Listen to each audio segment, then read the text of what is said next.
Welcome back one and all, my name is Eltimar and we are going to be continuing our Let's Play of Torment Tides Numenera. Where we left off last time, we're sort of just trying to figure out some of these side quests. A couple of them we're not going to be able to do. Preservation of Beauty we can't do, we don't have enough people left to give to the Decanted, so we're not going to be able to finish that quest.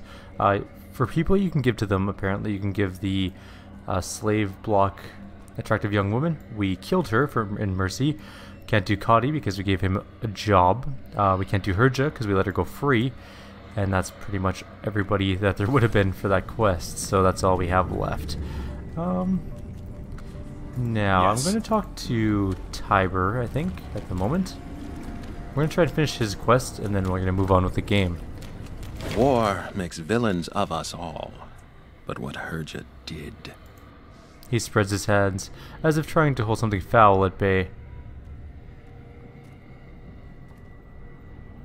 Fooled by a pretty face, were you? I'm following you, aren't I? He winks.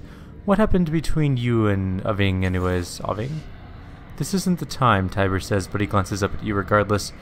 It was mutual, alright. As time wore on, we wanted different things, and I wasn't willing to... Leave it. Let's just focus on finding him. Where do you think he is? Updated my journal. Somewhere in this place, he says, staring around little Nilish with a hint of desperation. Visibly steeling himself, he touches the ring with his opposing hand. Old pain, he gasps, digging in that stinking trash. Hunger. He jerks his hand away as though burned. Something is wrong. He feels... different. Okay. So we're gonna go talk to Crimper. I actually did look up how to do this quest, so I'll just show you guys how to complete it. Hey, child, and you've returned. Have you had any chance to test your skills? Found anything else that dredges your fancy and appears like a shining, unexpected toy in your hand? Have you seen a ring like the one my friend is wearing? Blinking, mouth working silently, Tiber prefers his hand, clearly at a loss. Yeah, Crimper says, glancing at Tiber's ring. He rummages within his filthy rags. I have one just like it. He holds it up, pinching it between two claws. It's absolutely identical. A tall man dropped it in a pile of butcher's leavings a few weeks back. He chuckles, eclipsing Tiber's pained sigh. Brushed his hands off like he'd handled something awful. The filthy man mimes the motion, rubbing his hands fretfully on his greasy clothing, then cackles. That's it? Tiber says heavily. He got tired of looking for me and dumped the ring with our friend here. He offers you an unconvincing grin. It's better this way. I'm glad he's clear of this place. Glad he's gone. Making a note. Gone? Crimper says, puzzled. He's not gone. I saw him this morning, waiting his turn at the shrine of Great Chilla. The old man looks between the two of you pointedly, clutching his treasure close to his narrow chest. Maybe he's still there. Let's go find him. Alright, Tiber says, massaging his hand. Whenever you're ready, lad. I won't have any peace until I see him again. I know that now. He drops his hand to his side. It doesn't matter if he spits in my face and storms off. At least I'll know I tried. He glances over at Aving's lost ring, and the old man tucks it protectively back into his rags, with a suspicious scowl. Tiber's mouth quirks, but he leaves the scavenger to his treasure. Alright, bye. I'm ready. The Shrine of Chilla, we do know where that is. That's where we're headed to anyways. So that's also going to be the place where we do our last quest. Which works out fairly well in our favor. We're going to go down into the heart. We could also try and kill ourselves to do the infested mine stuff. We should actually probably do that at some point. This is the Shrine of Chilla, right? Yes. Okay, let's go to the shrine. On it. Take a look inside. We know that there's a maw in there. We know it's opened. But... I'm ready. let's go talk to Ragman. Updated my journal. Jagged antlers twist from this blue-skinned mutant's temples. Permanent creases shape his face, revealing a history of scowls and grimaces. His glance slices past you to Tiber, and then to the ring on Tiber's hand. He tenses. I had a feeling you were coming for me sooner or later, he says, lips twisting. I never should have put that ring on. His hand creeps towards a crude dagger on his hilt. Bullying a little girl wasn't enough for you, yeah? You want to finish the work your friend started? Tiber looks at his hand, then to you, confused. You turn your attention back to the mutant. You aren't Aving. That's his name? No, I ain't. He drops his hand back to his side. I'm a thief, and he ain't nothing like what you people would call a nice man. But I ain't no Aving either. He spits on the ground. It's like this. Kelsey has these headaches like I did at her age. The only thing that's helped her sleep was that singing wall. He looks between your blank faces, and his brow furrows. There was something buried in it. It sounded like voices humming together. His expression darkens. And a few weeks back, your man came in, put her to the side, knocked a hole in the wall, and took the thing out. He scowls. She begged him to leave it, and he ignored her and took her singing wall away. No, Tiber snarls, turning on the mutant. You're lying. Aving would not do that. Listen to the man, Tiber. Maybe he knows where Aving is now. But the mutant is staring at Tiber, troubled. I ain't lying. After I came home and found Kelsey weeping, I went after your man, caught him alone, and maybe he saw my daughter in me because he told me he was sorry, and that he took her music away because he was doing dirty work to help a friend. He eyes Tiber. Not that that excuses anything, but he might have been telling the truth. After I put the ring on, I heard laughing. That's why I dropped it. Couldn't stand the feel of that voice in my head. And he what, gave you the ring as compensation, Tiber says, hands balled into fists. No. I took it off his hand before I dumped the body, he says. I'm gonna stop, Tiber. A second later, Tiber slams into your outstretched arm. I'm gonna hold him back. Oh man, we're bad at holding people back. That's all of our might. We might have to rest before going into the portal. You hurl yourself against Tiber, holding him back from the cowering mutant. Slowly you feel the rage drain from Tiber until he sags into your arms. Then with firm, calmer hands, he pushes you away and turns back on the mutant, who flees immediately. I want to have words with Draka Gin. And soon. You're absolutely right, Tiber. Let's go deal with Draka Gin. But first we're going to talk to Spec and see if we can't sleep here. She seems like a nice enough old lady, and hopefully she will allow us to take a snooze. We definitely need the might, and we're not in a rush. Can we sleep here? 45 you know what? No. We're going to go sleep for free at that one woman's house.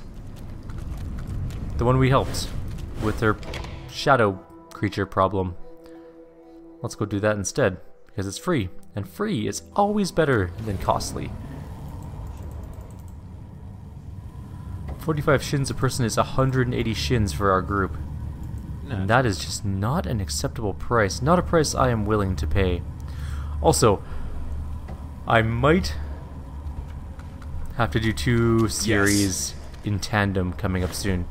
And the reason is, well, I'm going to push Stellaris back. Yes, I know, I said I was going to do Stellaris, and it is a great game.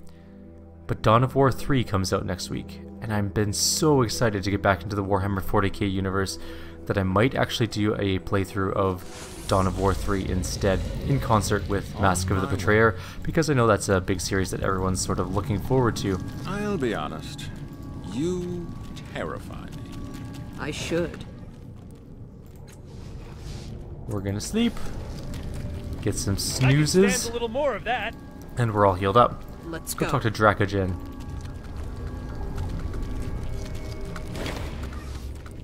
Ah, Tiber, his voice is jolly and his eyes gleam. You look as if you have something to say to me. Making a note. I want to talk about what you did to Aving, you worthless piece of... What I did, Tiber? Really? Draka Gin looks to you. Did Tiber not tell you how E and I came to be acquainted? Then let me. He crosses his arms. Tiber was a mercenary for sale to the highest bidder. He came to the Bloom to serve as a lackey and to whomever would pay him in the most coin, drink, or flesh. An employer approached him about retrieving an artifact from a guarded vault. He took the job. Continue.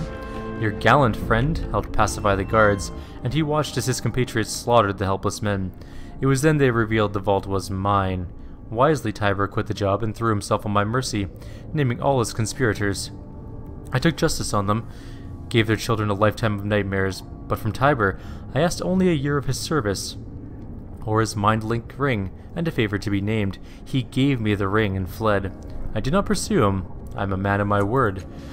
When his lover came, seeking answers about the ring, he found me instead. Aving agreed to serve in my employ for a year in exchange for the truth of Tiber's whereabouts. I made him my toy. He did work that Tiber would shrink at in some of the darkest, most dangerous depths of the Bloom. And in all this time, Tiber never returned. Tiber knew what he sacrificed when he gave me the ring. He knew that Aving would come, but he gave up the ring without second thought. At any time he might have come to me to request its return. He never did. In so doing, he knowingly condemned his lover to his fate in the Bloom. Tiber swallows hard, shaking his head, not in negation but shock. He does not interrupt. As for you, Tiber, the favor to be named later is this. I want you to recall the many ways you could have saved Aving, to think of how he might have died, to reflect on the depths of his devotion to you, and shallowness of yours to him. This is the kind of man you travel with, Cast-Off. Know his true character. Best of luck to both of you. He waves his hand, dismissing you. Now go. I ruined him. I'm the one killed Alvi, not that fool at the shrine. Tears streaked down his cheeks, unheeded. Here's the truth about what separated us. I was afraid to lose him, so I broke his heart, cheated on him, and used my ring to make sure he knew. And it didn't work. He still loved me, and he didn't understand why I was pushing him away. So I waited until he was away on a supply run, and turned our mercenaries on the village Avi had sworn to protect. He chuckles through the tears. That did it. One look at the soldiers shoving children into the street, and Avi bashed me in the jaw and said we were done. He covers his face with his hands. You lied to me. Of course I did, he says bitterly. I haven't stopped lying in years, haven't made a decision I was proud of in longer than that. His sigh is a soft, ragged thing. I'd wish I'd gone after him like I wanted, but I was scared and ran into the bloom instead. And then I gave up the ring to save myself from Draka Gin's revenge. He continues, his hand shaking. Of course I did, and I convinced myself Avi wouldn't suffer because of it. But he did, he says, clawing away the tears from his eyes. I knew he was here, and I was afraid to face him. And look what my beautiful, honest lad came to in my absence, trying to save me. I made him like me. You're right, he died when you could have saved him. What now? I don't know, he says quietly. There's no saving him now. And I either live with that, or I don't. He straightens, adjusting his clothing, and gives you a weary smile. Sometimes you feel like days should end when you mourn too much. But it doesn't. And you have to keep going, don't you? Tiber takes a deep breath.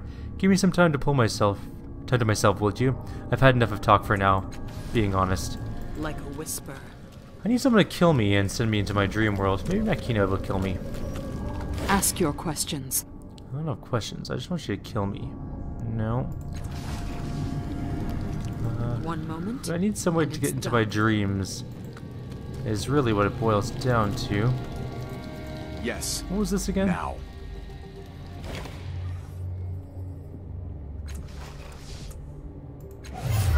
Oh shoot, something happened here. Okay. A sleek pylon is embedded in the separating bloom flesh. As I slide my arm back into the throbbing crevice, deja vu washes over me. There's an old man rambling on about a thought experiment. It involves some kind of prehistoric rodent capable of telepathically linking its mind with others of its kind. Perhaps a forebearer of the Saturdan. That is cool. That's a reference to the... oh, what are they called now? Cranium rats from Planescape Torment. Cranium rats were a race of telepathic rats that joined together in sort of a hive mind, and the more of them that got together, the more powerful they became. And so, like, the...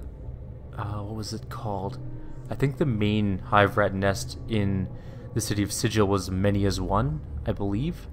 And it was this massive nest of cranium rats that had such a huge psychic presence because of their gathered abilities that they could kill people. It was pretty cool. The old man posits that if enough of these rodents gathered together, the sheer power of their conjoined desire would be enough to change reality. And for what world would these scavengers wish? He asks rhetorically. One where everything, even the very dirt, is man's detritus, eh? It seems that he intends to manipulate the bloom's trans-dimensional nature to test his marine dreamtime hypothesis. Such meddling, of course, cannot be tolerated, so as he natters on, you slip the sunspot totem into the sulcus. It seems implausible that the codger would ever complete his dimensional anchor, but now, at least, you can be sure that it will not interfere with your own plans in the bloom. Let's try again one more time. Nothing. Okay. You want it done right. So yeah, that was a cool reference to the cranium rats. I wonder if we can just drink this stuff to die. I think we can, actually. You know what? Let's quick save. I think we can just drink this stuff until we die. Drink. Drink. Drink it anyways. I can't die. There we go. That will send us into our dream world. And then we can do the two other quests that we have available to us. We have to talk to Eratus's soul? Personality? Fine. I don't really know how to describe it, but let's go talk to Eratus up here. I'm gonna call it a soul. It's kind of a soul, I guess. Eratus, this timid, realer version of your companion, flinches as you approach, and yet there's a sly flicker of color in his eyes. The creatures tormenting him are watching you and laughing. Eratus, I want to talk to the Paragons and Cathartics. Eratus's head snaps back with a crack. His arms shake, trapped at his sides. A dry rattling comes from deep in his throat. Slowly he looks back down at you. One pupil is vast, flaming red. The other is a muted indigo.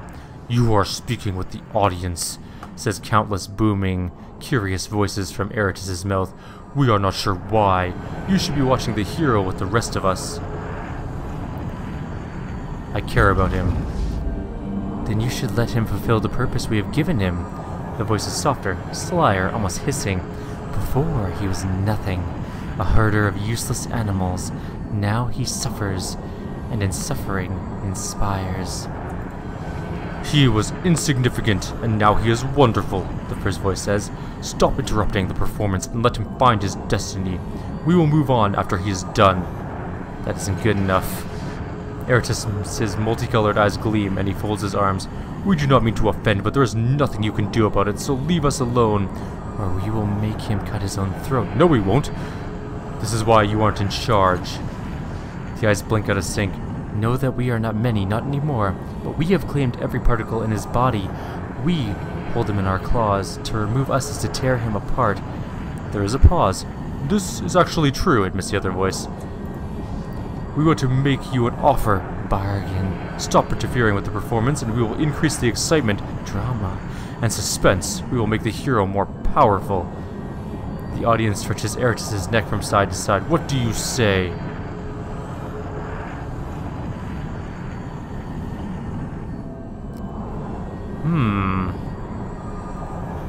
Making him more powerful will burn him out quicker, won't it? Of course, the Paragons say, sounding puzzled, though Eratus's face is completely blank. We weren't trying to hide that. It was obvious to us. The indigo eye flickers. Instead of living for years, the hero will die in months, but he will be more useful to you. The red eye flares. Do we have a deal? Can't you just leave him alone? Impossible. There's no him anymore. If we leave, he will collapse into a pile of fleshy bits. A pause. Actually, we would like to see that. Yes, we know you would, but we are running a performance here. The red eye gleams. Will you accept our bargain or not? This makes no sense. He's your host, your hero. You gain no benefit by ending his performance early. The audience falls silent for a long moment. But you are trying to end his performance. Pain as well, aren't you?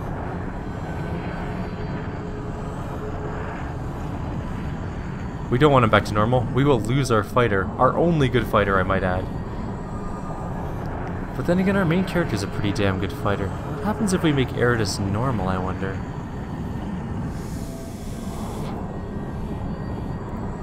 Yeah, let's see what happens if we put him back to normal. You are not listening. He will never be normal. Boring. Again, he will die without us.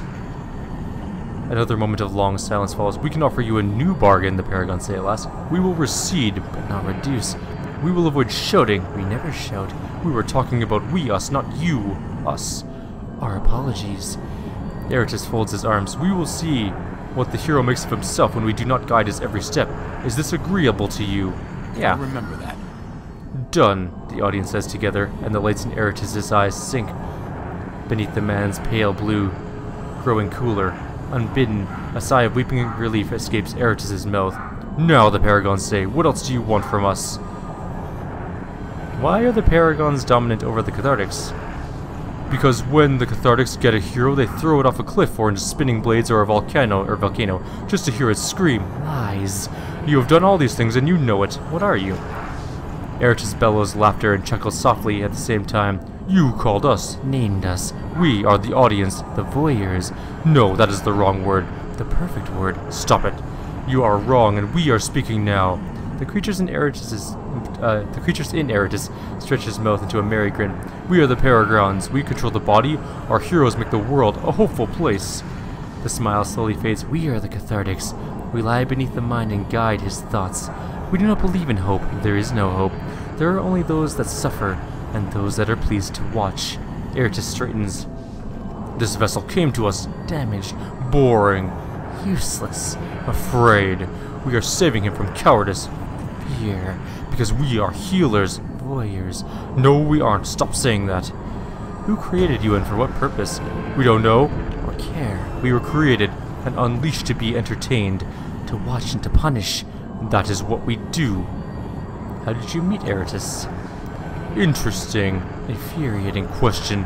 Do you want the long or the short version? We prefer the short version. We aren't asking you.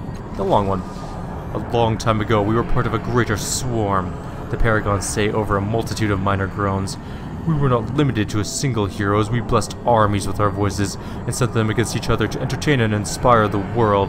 The cathartics grumbled to themselves. We filled the world with hope and excitement, but all people talked about were the dead bodies everywhere. We aren't sure why, the Paragons sigh. Our heroes were hunted down and destroyed. Our swarm was tampered with until we could no longer reproduce.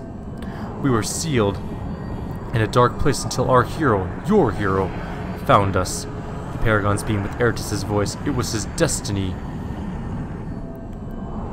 Let me talk to Eratus again. Be our guest. Eratus flinches, and the light of the audience fades from his pale blue eyes. I couldn't hear anything, Eratus says, shivering. It was like I was dead. He chews his lips, but I feel... He takes a breath. He feels calmer out there. I'm not in control, but he is. Eratus trails off in confusion. I'm not making sense, but I feel better, safer. Whatever you did, it helped. Thank you. He even manages a slight smile. What else do you need from me? Nothing. That's it. Let's go. Good job, Eratus. You are now cured. I hope you're still a good fighter, because we are going to go fight some Sorrow spawn in our own brain cavity. Yeah. Brain cavity time. That was pretty cool, I gotta admit. Making a note.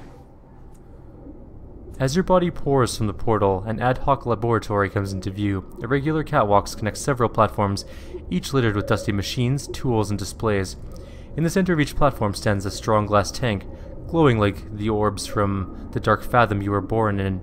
You have a feeling that, like the orbs, those tanks contain your memories. Each tank is connected to a machine on the same platform.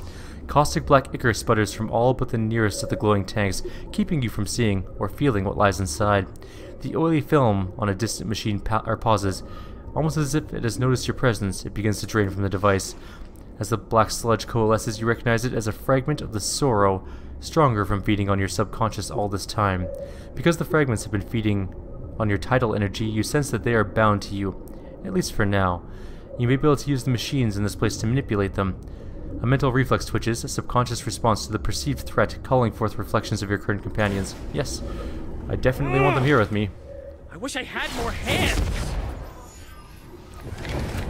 Somebody has cipher sickness. Can we actually go in our inventory? Who has cipher sickness? Oh, we can't? Okay, whatever. Eratus.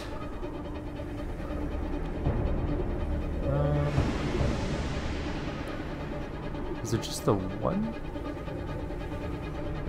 There's some sort of thing I can interact with there. I'm guessing Eratus isn't the best person to do it, but there might be something over here. But I need Eratus to go sort of get in a position to fight the Sorrow next turn. Tiber might be useful to do this, mostly because I don't care if he dies all that much. Judging by the images and information flitting across the display is some sort of control mechanism for the tank on this platform. The screen flashes angrily. Foreign body present in the tidal flow regulators. Configure flush. He can't do anything with it, so he's useless. However, I have lore machinery. Which one do I want to go to, though?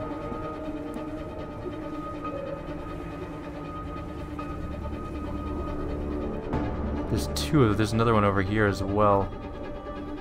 I can reach this one this turn, or I can reach that one. If I reach this one, I can go straight to there, so I'll try that first. Of course. Never felt better than I do right now. Oh, I need an action. Okay, step away from the machine for now. We don't have an action available. Matkina, do you have hide? You do. Good. Let's get you into a sneak attack sort of capability. move you somewhere here. Maybe in a flanking Like a position whisper. so she can come around from behind. This is gonna hurt. Oh, that didn't hurt so bad. That was 11 damage. That's not too terrible. My attack didn't feel strong at all. At all.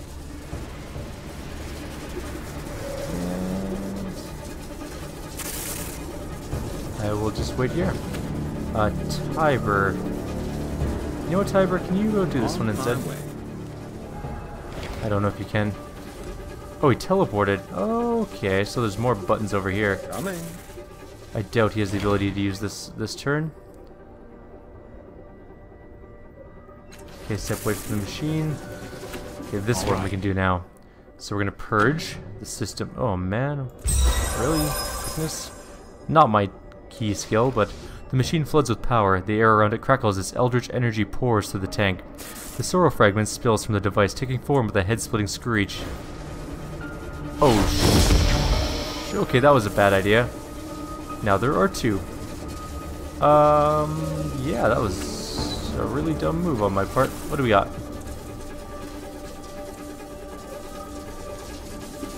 You know what? Let's kill the first one first, and then we'll kill the rest of them. That's a good plan. So we'll kill the first one, then purge the second one. I think we have to kill all of them. But we probably shouldn't try and fight multiple at the same time. They are kind of tough. Not supremely tough, but they do have a certain capability of beating me into the ground if they want to. I don't have a very combat-heavy group. Although I do have Makina nowadays, so, and Eridus. Tiber is just so worthless right now, he really is. Wish I had more hands. Alright, so we'll do this one first. I don't know where it's going to go, so we're going to move this guy here. Done right. And then we're going to move... No, you can stay there. That's fine. And then Tiber, you can come over here, and if you die, I don't particularly care that much. I know that sounds mean, but Tiber is kind of our most useless character. On it. I wonder if I can do an esoteric attack. Can I reach? No. That's unfortunate. Can I do anything else? I can infuse my weapon with some transdimensional ability. Or not. Why can't I do it? Okay, I'm selecting the type. Do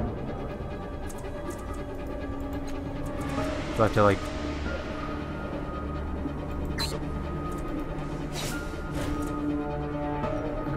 Oh, I see, it's for an actual attack. I thought it was like a permanent weapon enhancement.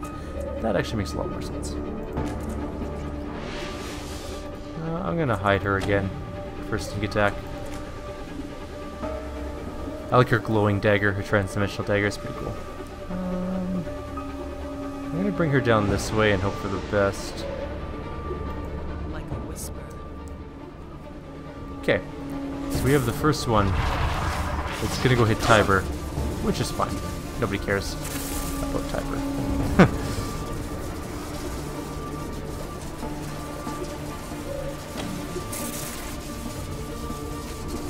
He's gonna go smash the sorrow fragment. Coming your way. Decent hit. Good job. Tiber, go around behind and get a flank going on. Your attack is going to do basically nothing because I didn't give you any good loot. However, our main character's attack is going to do pretty considerable damage. Never felt better than I do right now. 11, not bad. Makina, however, is a long ways away.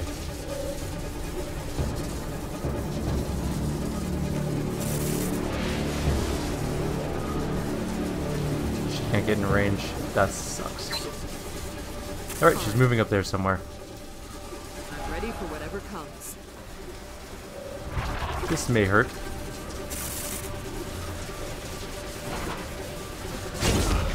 Terrible. Not that bad. But a knockdown is not exactly ideal. Luckily, we're still in range. Victorious! And we wiped that stupid thing out.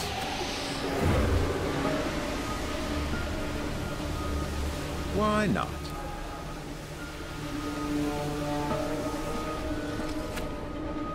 Let's go open this thing up and get the next Can't one say I out. mind that.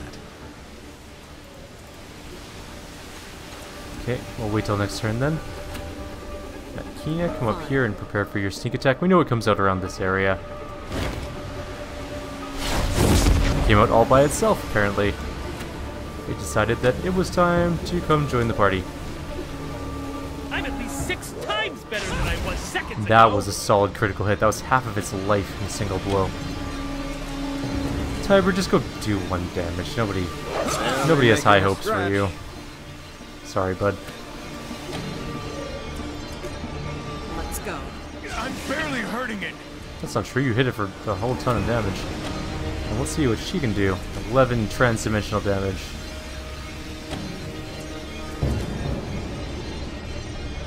Why am I not able to attack? There we go.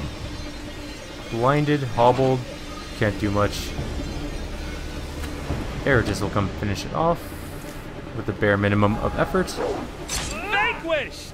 And the next one will come out, which is where? Probably way over here somewhere. It's that one? That one's clear. That one's also clear, so it has to be this one. Coming. Just get as close as you can, Tiber. Go soak up another hit. Also you. Fine. Run as far as you can. I like his inspired aura. It still looks really cool to me. Matkina. Want you to hide again. 80% is good enough, I think. Sure. All right. And we'll of course move Eratus over, assuming it doesn't come out right now. But it doesn't. So let's get close-ish. Look out, villains. His sword looks kind of cool. Trouble coming your way. Alright. Moving main hero in. I don't know if we can get there with an action still intact. No.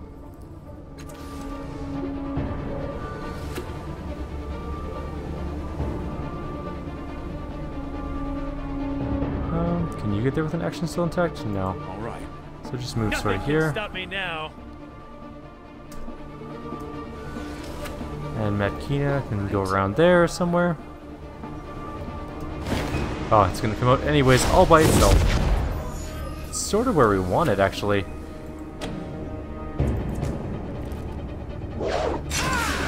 It's sort of stuck in the corner here, which is nice. We can hammer on it in the corner. Do as much damage as you can, Tiber. Did you see that? That was actually a solid hit, 10 damage. It's probably about as much as we're gonna do to it. I'm barely hurting it. We did 13, and Matkina should be able to finish it off, I hope. Does she have a special attack that does more damage?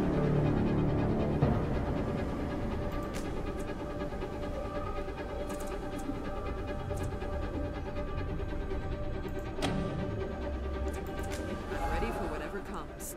Yes! Making you. There we go. With the last of the sorrow fragments neutralized, you feel a cool breeze flow through you, mind and body. Your muscles tense with dexterity and strength you haven't felt before, and your mind flows gracefully from one thought to the next, exploring possibilities and sensations more quickly than ever before. Gradually you become aware of a shadow in your mind. The sorrow still has one stronghold somewhere in the labyrinth. You've almost driven it out entirely, but not yet. Cool. That's going to be the end of this video. We're at 34 minutes. We're going to go and explore all of the little touchy-feelies we can do in here in the next video. And then we only have nothing, just the Bloomheart left. That's excellent. We can probably go talk to Draka Gin about his efforts to acquire the Cortex. We don't really need the Cortex, and we might be able to get some spare experience. We also didn't get any experience for this, so hopefully by talking to some of these machines we'll get a bunch of experience for our efforts. Like always, if you have any suggestions or comments, please leave them below. Otherwise, I'll see you guys next time. Take care.